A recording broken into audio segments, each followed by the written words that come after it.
কিভাবে আঁকড়ে ধরে রাখতে হয় সে বিষয়ে কৌশল হয়তো আমার জানা নেই।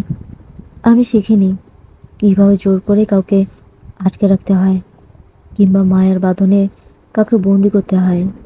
কিন্তু এই জীবনে আমার হাত থেকে যা কিছু হারিয়ে গেছে, বিশ্বাস করো, তার প্রতিটি জিনিস আমি আমার সাধ্যের চেয়েও বেশি যত্ন করে আগলে রাখছিলাম। তুমি আমার হইয়াও আমার রইলা না। তুমি যার হইয়া সুখে আছো, আমি চাই আজীবন তুমি সেই সুখ নিয়ে বাইচা থাকো। আমার এখনো শুধু তোমার কথা মনে পড়ে যায়। কি অদ্ভুত এক অসহায় জীবন নিয়ে বাইচে আছে।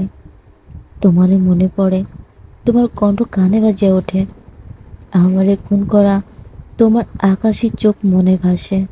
আফসোস লাগে, তবুও আমি কষ্ট পাই না, কারণ লোকে বলে তুমি সুখেই আছো। রাজনৈতিক দল সামলানোর লাহান তুমি সংসার সামলাইতেছো।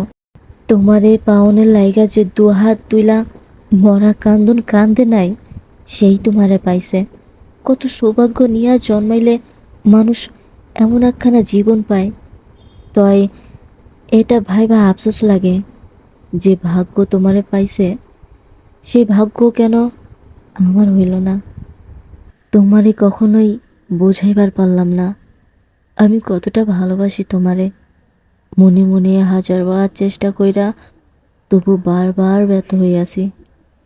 কতবার ভাবছি তোমার সামনে দাঁড়াইয়া সব খুইলা বলবো, বুকের ভেতরে জমে থাকা প্রতিটা অনুভূতির কথা, প্রতিটা না বলা গল্পের কথা, প্রতিটা না বলা কষ্টের কথা। তুমি কখনো বুঝবার পারো নাই তোমার লাইগা আমি নিজেকে কতটা পরিবর্তন করছি, কোথা থেকে নিজেরে টাইনা লইয়া কোথায় নিয়ে গেছি তা হয়তো তোমার চোখে পড়ে নাই। আমি বদলাইয়া গেছিলাম শুধু তোমার হাসিটা দেখার লাইগা, শুধু তোমার পাশে থাকার স্বপ্নটাকে বাঁচাইয়া রাখার লাইগা।